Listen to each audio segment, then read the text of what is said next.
Confidence. People talk about it like it's this magical quality you either have or don't. Some people walk into a room like they own it, while others hesitate, second-guessing themselves. But here's the truth. Confidence isn't a personality trait, it's a formula. Confidence equals competence plus experience. That's it. No shortcuts, no tricks. If you don't feel confident in something, it's because you either lack the skill, competence, or haven't done it enough times, experience. The good news? Both of these can be developed. Let me show you how with some real examples. Imagine two players both playing the same fighting game. Player 1 has been playing for years, clocking in thousands of hours. Player 2 just started 6 months ago, but spends their time studying matchups, practicing combos and analysing their mistakes.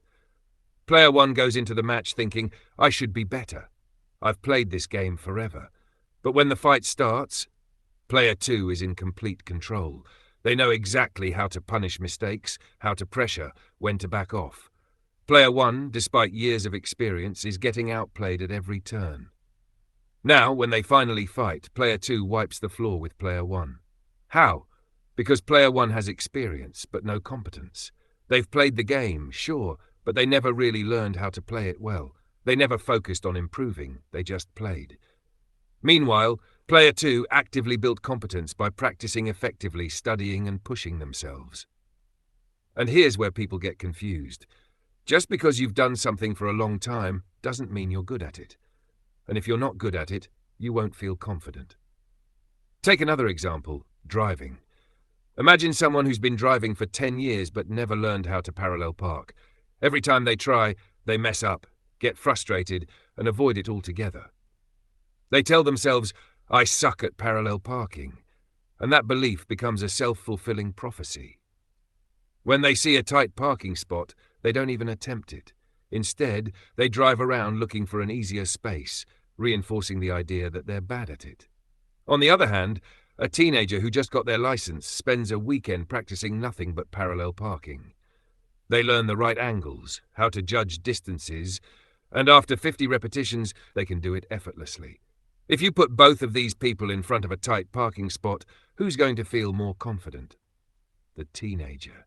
Because confidence isn't about how long you've done something. It's about whether you know what you're doing. Experience without competence is just repetition of mediocrity. Confidence applies to physical skills too. Picture two guys in the gym. One has been lifting weights for years but never pushed himself, never learned proper form, and has been lifting the same way since day one. The other started a few months ago but took time to study technique, focus on progressive overload, and push past plateaus.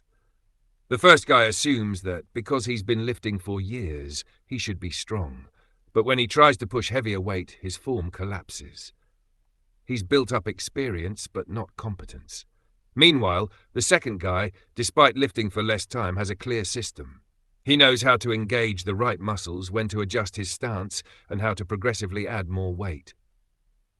When both guys approach a heavy barbell, who do you think feels more confident? The one who knows they can lift it because they've trained correctly. Experience means nothing if you haven't built the skill. Even in social situations, this rule holds. A guy who rarely talks to new people might assume that confidence comes from some mysterious inner energy. He believes some people are just naturally charismatic, and he isn't one of them. But if you look closer, the people who seem socially confident are just those who have talked to enough people, had enough conversations, and developed enough social competence that they no longer overthink it.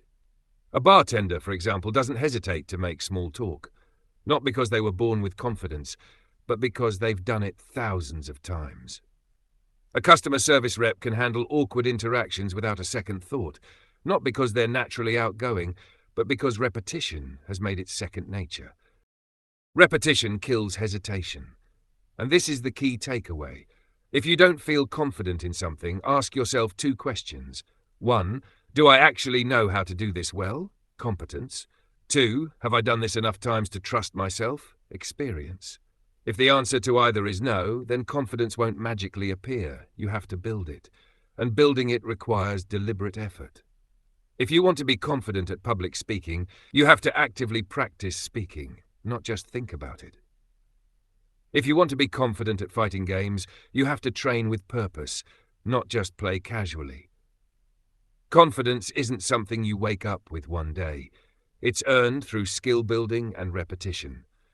The sooner you start putting in real effort, the sooner you'll realize confidence isn't something you wait for.